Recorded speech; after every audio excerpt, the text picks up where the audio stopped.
업장이라고 하는 거는 그런 무슨 뭐 널업장 전원을 외운다든지 금강경을 읽는다든지 이래 가지고 소멸되는 게 아니에요. 만약 그렇게 소멸됐다고 하면은 우리 불자님은 벌써 다 소멸이 됐었어야 됩니다. 근데 그렇게 소멸이 안 되잖아요. 그래서 지금 이제 그 원인을 찾아가지고 이제 소멸이 되신 건데 그분의 경험담을 좀 들어보도록 하겠습니다.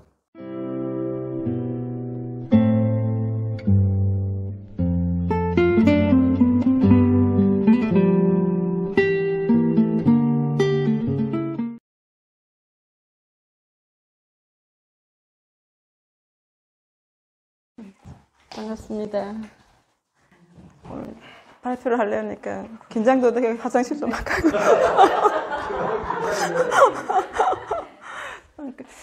제가 이 스님하고 인연이 된 게 작년 유튜브로 그 사리 친견 하는 거 유튜브가 올라왔잖아요. 이따 보셨겠지만 그때 그 제목이 전생에 부처님과 인연이 있었다면 그 제목으로 올라왔었는데 그걸 보는 순간에 제가 이거 봐야 되겠구나 하는 생각이 들었어요. 근데 그걸 봤어요, 그거를. 근데 가고 싶었어요. 그냥 이거는 가야 되는 거구나. 그러고 해가지고 지금 우리 형편이 지금 한 10년 내리막이거든요. 지금 상황이. 근데 또 없는 형편에 조금 하고 싶더라고요. 그 사례탑 건립하는데. 그래서 조금 가족들하고 해가지고 조금씩 했어요. 그러니까 그때 그게 제 통장에 있는 그 돈 마지막을 털어가 다 했어요. 그거를 여유 있는 돈은 없었어요. 근데 그 다음에는 이제 한 달 생활비는 생활비 오는 그것뿐이었거든요. 근데 그렇게 하고 친견 7일 동안 일주일 했잖아요. 근데 그때 첫날 처음 할 때 갔었어요. 그때. 근데 처음 할 때 가가지고 제가 그때 스님이 사리 친견을 왜 하느냐. 그때 내가 속으로 솔직히 부처님에 대한 가르침, 무아를 찾기 위해서, 어떤 진리를 찾기, 그런 생각은 없었어요, 그때가. 내가 왜 왔지? 한 생각을 했는데, 스님께서 그 말 하길래, 이거 뭐지? 한 생각이 들었어요. 근데 스님이 소원 성취를 하기 위해서 사리 친견을 한다. 그렇게 말씀하셨거든요. 근데 그날 사리 친견 하면서 제가 딱 한 가지 소원을 빌었어요, 부처님한테. 업장 소멸해달라고. 굉장히 제가 그때 힘들었었거든요. 한 3년 전부터 조금 남편하고 관계가 서서히 조금 안 좋았어요. 심정으로 그걸 느끼게 되면서 굉장히 막 화가 치미고 분노가 치미는 거예요, 그게.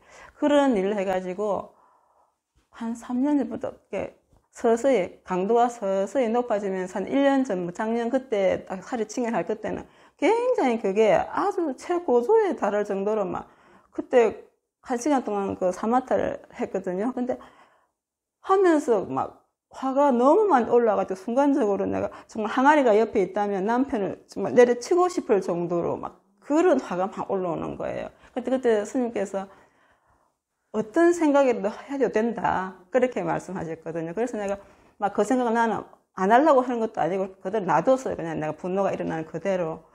그리고 그날 1시간 이제 그걸 하고 했는데 그러고 나서 그렇게 많은 변화가 내한테 있고 그렇진 않았어요. 근데 계속 더 악화가 됐죠. 그냥 처음에는 남편하고 원래는 처음에 대화는 많이 했는데 남편하고 한 1년 전부터는 거의 대화도 많이 안 해서 남편이 은퇴하고 조그만 일을 하다가 안 되니까 이제 작년 2월달부터 집에 있었거든요.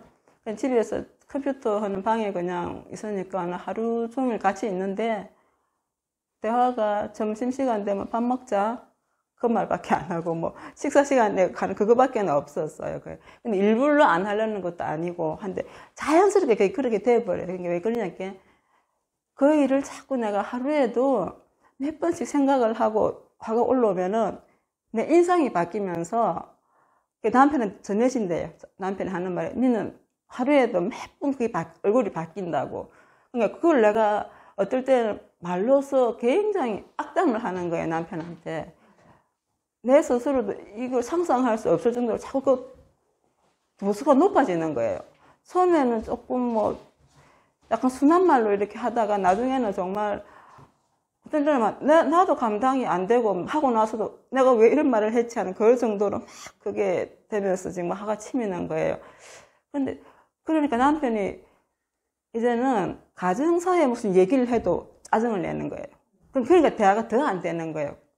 그런 문제로 해가지고 대화를 하는 것도 아니고 애들 문제라든지 뭐 집안에 무슨 하나 뭐 고친다든지 이런 거 그런 걸 의논을 해도 자기하고 의견이 좀 다르면 막 화를 확 내면서 막 그러니까 내가 다른 때는 이 말하면 또 짜증 내겠지 싶어가 또 말을 안 하게 되는 거예요. 그러니까 한 1년 동안을 표면적으로는 거의 뭐 그건 없는데 서로 간에 그 부부로서의 그거는 굉장히 조금 냉랭했었어요. 근데 그 이번에 그때 처음 살이 친견하고 한 1년 지나서 이번 그때 3월 달이죠. 그때 막 코로나 그때 한참 유행하고 할 때 그때 이제 프로그램 그때 한 3월 달쯤에 제가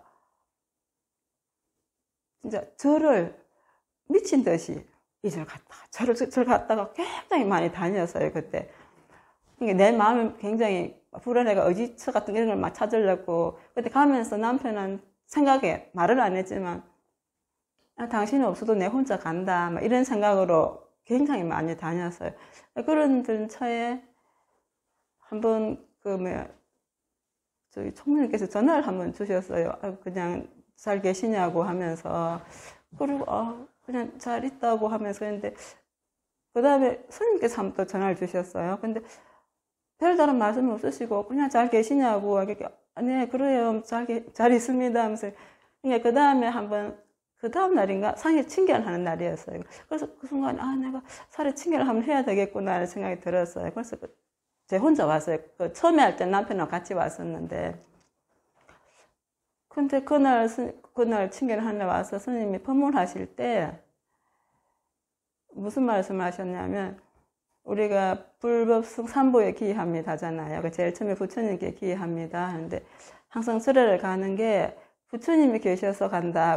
저도 그렇게 생각했고 여러분도 그렇게 생각하실 거잖아요. 보통. 근데 그때 스님께서 그게 부처님이 먼저가 아니고 스님이 제일 먼저라고. 스님을 만나야 부처님을 만날 수 있다고 그렇게 말씀하셨거든요.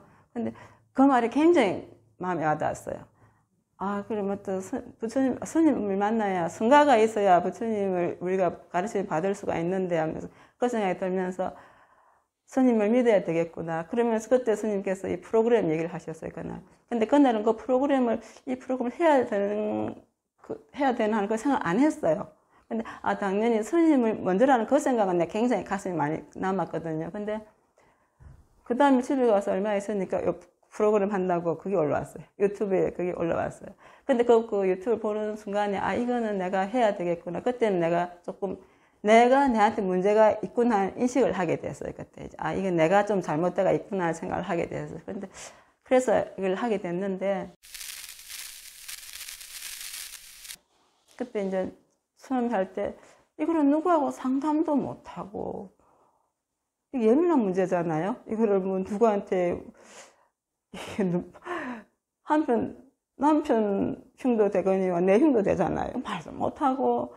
정말 너무 괴로웠어요, 솔직히 제가. 근데, 그러니까, 이거는 정말 내가 행복해져야 되겠구나. 정말 내 각오가 확고했어요.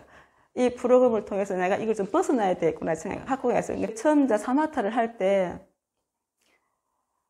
여러 가지 생각이 나잖아요. 우리 진짜 처음에 할 때는 내가 노트 쓴 거 보니까 엄청 많아요. 오만큼 생각 다 안 나니까 엄청 많은데,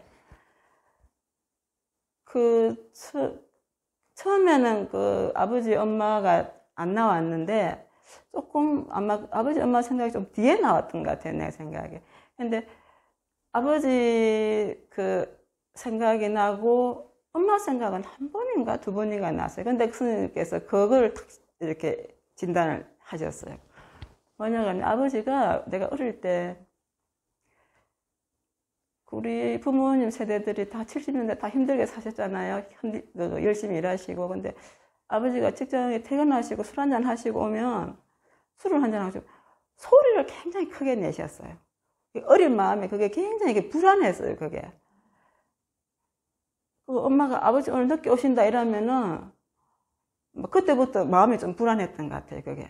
그러니까 아버지가 우리한테 윽박 지르고 그런 분 아니에요. 근데 남들이 보면 뭐 법 없이도 살분이다, 뭐 이렇게 아주 양반이다 이런 식으로 하는데, 하여튼 그때 아버지 내 생각에, 지금 생각해보면 그때 아버지가 고고함 소리가 스트레스, 직장에 대한 그 스트레스를 조금 이렇게 풀려고 그런 소리를 그냥 아버지 그냥 그 기분에 그냥 내시던 것 같아요. 우리한테 막 윽박지르고 그런 건 아니었는데. 그걸, 그러니까, 우리가 막 자고, 이렇게 잔다고 일부러 자는 척 하면 누워있으면 막 오셔가지고, 막 이름 부르면서 다 일어나서 줄 세워가지고, 우리 보고 막 노래 부르라고, 어릴 때 그게 굉장히 싫었어요. 나는 또 노래도 못하는데. 근데 그 불안감이 계속 있었어요. 근데 그게 드러나진 않았어요. 내 잠재의식이 굉장히 그게 컸는데, 근데 또 엄마는 또 그런 거를 부드럽게 이렇게 받아주지, 좀 자유롭게 그런 거를 조금 섬세하지 못해요, 엄마가. 그런 부분에 있어서는.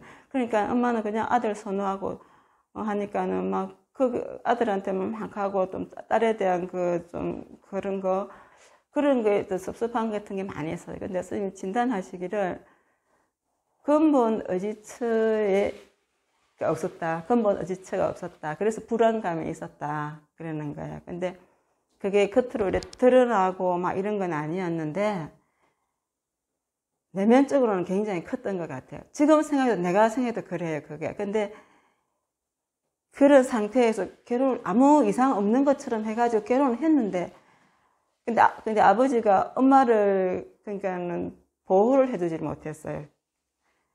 시댁 형제간을 더 우선시한다든지, 그러니까 우리가 보는 앞에서도 아버지는 항상 늘 좀 그러셨어요. 근데 그렇게 엄마한테 막, 우리를 보이게 막 엄마를 구박하거나 그런 분도 아니세요. 근데 하여튼 조금 막 그냥 진짜 엄마를 좀 그렇게 좀 보호를 해주지 못했어요. 근데 항상 내가 좀 그것도 불만이었어요, 아버지한테. 근데 그런 게 아무 이상 없는 것처럼 결혼을 했어요. 근데 남편도 아무 이상 없어요. 남들이 보기에는. 그냥 뭐, 우리 둘은 잘 지내고, 잘 해주고. 그런데 아버지도 장손의 장남이었고, 남편도 장손의 장남이었어요. 근데 그게 책임감이라고 그래야 되나요? 그런 문제에서 형제가 먼저 우선인 거예요. 그런 거. 내가 가만히 지금 생각해보면 아버지하고 남편이랑 공통점이 있었어요. 근데, 남편하고 내가 결혼할 때 어떤 말을 했냐면, 아버지하고 비슷하다. 우리 아버지하고 비슷하다. 그래 하면서 내가 결혼했어요, 그때. 근데 그게 좋은 면인 것 같으면서도 그게 또 내한테는 굉장히 안 좋은 것 같은 지금 생각해보면 그런 진단 결과를 보니까. 그래, 결혼했는데 이제 그게 결혼하기 전에는 근본 의지처가 부모인데 부모가 내 의지처가 못 돼가지고 굉장히 불안해가지고 내가 했는데 결혼하고 나서 또 의지처를 찾았는데 이 남편도 내 의지처가 못 된 거예요. 굉장히 그러니까 그 불안이 겉으로는 드러나지 않는데 내면적으로는 엄청 많이 쌓였던 것 같아요. 근데 그 남편을 내 의지처로 생각 못한 건 어떤 계기가 있기는 있어요. 근데 그거는 조금 어떤 시대 가족 관계의 문제도 있고 하니까는 그러는데, 근데 그 남편이 의지처가 못된 그게 아들한테로 내가 의지를 하게 된 거예요. 아들한테. 전혀 겉으로는 내가 우리 세대는 자식한테 의지하고 않잖아요. 근데 나도 모르게 그게 아들한테 그냥 굉장히 의지하게 된 거예요. 근데 그 산마타를 하니까 남편하고 딸하고 아들이 3명이 다 보이는데 아들이 실제보다 훨씬 크게 보이는 거예요. 그러니까 스님께서 그건 아들한테 제일 많이 의지를 했다면서 그러더라고요. 남편 의지처가 못 되니까 아들한테 의지를 했구나. 그러면서 보이는 게 내가 그 사마타를 하면서 아들 옷을 못 버리고 있는 거예요. 애들 중학교 때부터 갑자기 성장하면은 그 옷들이 다 좀 금방금방 못 입잖아요. 그러니까 못 입는 그 옷을 내가 다 거의 모아놓고 있는 거예요. 또 내가, 티 같은 거는 내가 좀 헐렁하고 편하면 내가 입고. 그래서 그 순간에 그걸 마치 끝날 3일 마치고 나서 그 생각이 들길래 그 옷들을 내가 전부 다 정리를 다 버렸어요. 그걸 생각하니까 내가 아들한테 너무 미안한 거예요. 아들이 지금 조금 상황이 안 좋거든요. 지금 제대하고 학교를 1학년 마치고 갔다가 제대하고 1년을 다니고 2학년을 마쳤어요. 그 2학년 마치는 것도 제가 좀 굉장히 의욕도 없고 막 이게 가야 되나 말아야 되나 그런 하면서 1년을 겨우 마쳤어요. 근데 지금 2년 마치고 집에 있는데 그냥 아무것도 안 해요. 그냥 컴퓨터 앞에만 앉아 있어요. 근데 그때 그러고 내가 그러면 옷을 다 버리고 이거 좀 사마다를 하면서도 막 미안하다 하면서 내가 니를 붙잡아서 미안하다. 그렇게 하고 나니까 집에 있던 애 그 표정이 밝아졌어요. 표정이 좀 밝아지고 집에 있으면서 컴퓨터 앞에 앉아 있으면은 우리하고 대화를 안 해. 그냥 거실 옆에 TV 옆에 컴퓨터가 있는데 컴퓨터를 하면서 TV에는 눈길을 안 줘요. 근데 그걸 하고 난 다음에는 의자를 뒤로 빼가지고 TV를 봐요. TV를 한 번씩 보면서 웃고 그러면서 우리하고 이제 밥을 먹으면서도 약간 표정이 풀려가지고 우리하고 대화를 하고 저는 식탁에 앉으면 집 밥 먹는 것만 바빴어요. 그래 밥 먹고 딱 바로 일어나서 컴퓨터 앞에 가고 그거 있는데 이제 우리하고 이제 어울려서 그냥 대화를 하려 하고 그러니까 내가 얘를 은연중에 많이 내가 이걸 잡고 있었구나 그런 생각이 들어서 미안했어요. 그래서 요즘에는 이제 지가 이제는 우리한테도 말도 걸고 집에 있어 아직까지 뭘 시작하고 그러지는 않아요. 공부를 복학 연기 휴학 연기를 해놨는데 직장 잡으려고 공무원 공부를 하려고 한 4, 5개월 했나? 2년 마치고 그러더니 막 모든 걸 탁 놔고 아무것도 안 하고 있거든요. 그러니까 우리가 복학을 할 생각이 있나 하니까 졸업은 해야 안 되겠나? 그 얘기를 하는 거예요. 그래서 아직 휴학 연기는 해놨는데 어떻게 될지는 모르겠고 제가 그런 말을 하니까 하겠죠. 그거는. 근데 그러니까 아들 변화. 근데 지금 생각하니까 만약에 내가 걔를 계속 잡고 있었다 그러면은 조금 우울증이라든지 그런 게 오지 않았을까 하는 그런 생각도 들고요. 좀 그런 생각이 들어요. 근데 남편하고의 그 관계가 악화될 때도 은연중에 내가 이래 우리 관계가 안 좋으니까 애가 저러는 게 아닌가 하는 생각이 들었어요. 조금. 근데 그거를 내가 그런 걸 그렇게 했구나 하면서 내가 제어가 안 되는 거예요. 내 생각이 자꾸 그게 일어나니까 갈수록 빈도수도 높아지고 막 이게 말하는 그게 수위도 높아지면서 남이 들으면은 무슨 저런 말을 하지 할 그럴 정도로 막 그런 말이 막 나오는 거예요. 그러니까 평소에 내 생각하고는 전혀 다른 그런 말들이 막 나오는 거예요. 이게 진짜 남편하고 나중에는 내가 생각해 처음에는 혹시 이게 이혼을 하는 게 낫지 않을까? 이게 이혼을 하는 게 낫지 않을까 하는 생각이 들었었거든요. 근데 남편한테 그렇게 아들 때문에 내가 못하겠다. 아들 때문에 못하겠다. 그러니까 아마 그것도 아들에 대한 조금 집착이 있었던 것 같아요. 그러니까 핑계 같은 그런 게 있었던 것 같아요. 그러니까 이 프로그램 이걸 하고 나서 나는 단지 남편하고 하고의 문제라고 생각했는데 이 부모님하고의 처음 딱 관계에서 이게 그 불안감으로 내가지고 남편에 대한 집착이겠죠. 이게 불안감이니까 이 사람을 잡아야 되겠다는 그 불안감, 그 집착 같은 거. 근데 지난 수요일날 스님하고 상담하면서 간탐 어물이라는 말씀 하셨거든요. 그 집착을 놓아야 되는데 안 놓고 있으면 하나도 뭐가 안 변하는 거예요. 그죠? 그러니까 물에 빠진 사람이 떠내려가다가 나뭇가지를 잡았는데 보고 있는 사람이 그 나뭇가지를 놔라. 놓으면 네가 살 수 있어 하는데 그 나뭇가지를 못 놓고 있는 거예요. 그 나뭇가지 놓으면 그냥 물은 그냥 막 무릎까지 오면서 서면 아무 이상 없는 건데. 그러니까 지금 그 말씀을 듣는 순간에 내가 잡고 있는 거는 남편이 있구나. 그 생각이 내가 그 순간에 들었어요. 그러니까 이게 내가 내 남편에 대한 집착을 놔야 되겠구나. 그러니까 그 집착이 그러니까 부모님이 여지치가 되지 못한 불안감 같은 거겠죠. 그게 시초가 그래 된 거겠죠. 그게 그러니까 그때 사마타 할 때 저희한테 테마 주어진 게 홀로 서게 해주세요. 홀로 서게 해주세요. 그러니까 하면서 부모님한테도 내가 죄송하다 그러고 제가 독립을 해야 되는데 홀로 서기를 해야 되는데 못해서 죄송하다 그러고 그다음에 아들한테도 정말 미안하다. 니를 붙잡아서 남편한테는 정말 미안하죠. 제가 그거는 그냥 항상 그냥 좀 남편이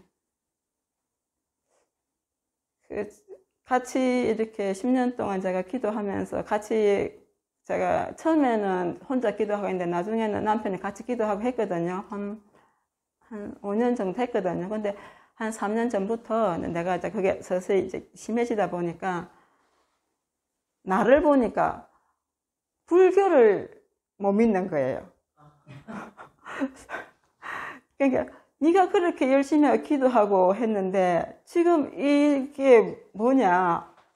나는 도저히 못 믿겠다 하면서 지금은 그냥 같이 이제 절에 다니지는 않아요. 근데 집에서 그냥 혼자서 그냥 자기 나름대로 그냥 그걸 하긴 하는데 그리고 내가 더 미안하죠. 그런 거는 제가 열심히 기도해서 같이 다니고 그걸 했는데 나로 인해서 또 그 실망을 주게 돼가지고 이래 돼버렸으니까. 그러니까 내가 지금 이 프로그램을 해가지고 조금 신뢰 회복을 해가지고 다시 이끌어서 부처님 앞에 같이 가도록 해야 되겠죠. 지금은 그냥 그 생각이 스치기는 스쳐요. 그냥 잠깐 스치는 근데 그때뿐이에요. 그냥 그 생각 아무도 안 일어나고 그냥 뭐 남편이 전에 같으면 그냥 남편이 하는 말에 그거를 곡해를 해가지고 막 다르게 이렇게 해석을 하면서 막 일하는데 지금은 뭐 그럼 뭐 그렇구나 그냥 그 생각 그냥 넘어가요. 그냥 그렇게. 그러니까 그때는 남편이 하는 모든 거에 대한 그게 그냥 뭐 의심이라든지 이런 게 일어나가지고 뭐 이러면 이렇게 했겠니? 이런 말하면 내가 그냥 말 좀 꼬아서 하는 그런 거 막 그런 식으로 막 그렇게 되는 거예요. 근데 지금은 그런 게 전혀 없어요. 그러니까 뭐 정말 한 일주일 저번 주부터는 굉장히 편하게. 근데 그 교정 단계에 처음 들어가니까요.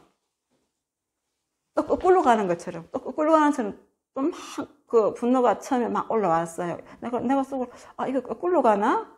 그렇게 생각했는데 그 순간 또 지나니까는 그게 확 급속하게 뭔가 확 떨어져요. 떨어지면서 빈도수 확 줄면서 화도 수위도 낮아지면서 거의 지금 이번 주 3주째죠. 이제 3주, 4주째 오네.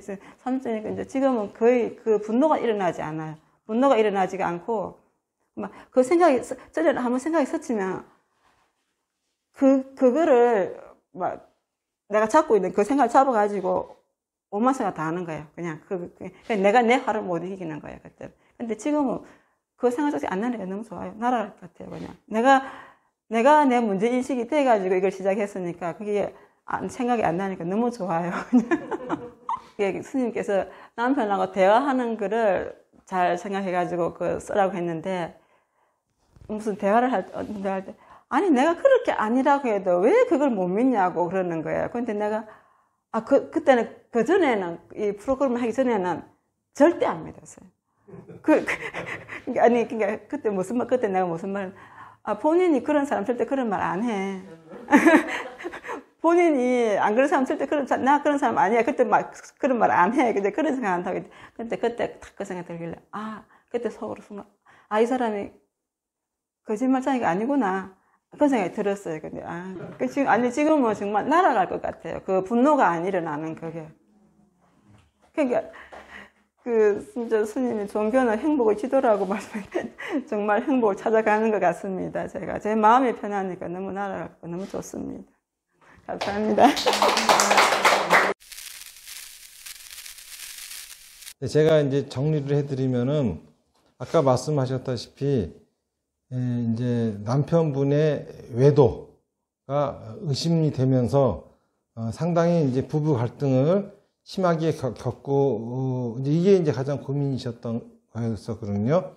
근데 문제는 그 외도라고 하는 게 심증만 있을 뿐 실제적인 증거는 아무것도 없는 거예요. 그런 상태에서 이제 그 부분을 계속 무엇이 문제인가 하고 이제 들어갔습니다. 들어가 봤더니 가장 근본적인 문제는 어머니가 그 딸들은 어머니가 의지처거든요. 근데 어머니가 그렇게 아버지한테 보호를 받지 못하다 보니까는 어머니가 단단한 의지처가 되지를 못했어요. 그러니까는 이제 어린 딸은 어머니한테 의지할 수 없게 되고 그리고 또 그 어머니를 아버지가 지켜주지도 않았습니다. 그러니까는 이제 아버지도 무섭고 이런 상태가 됐었던 거죠.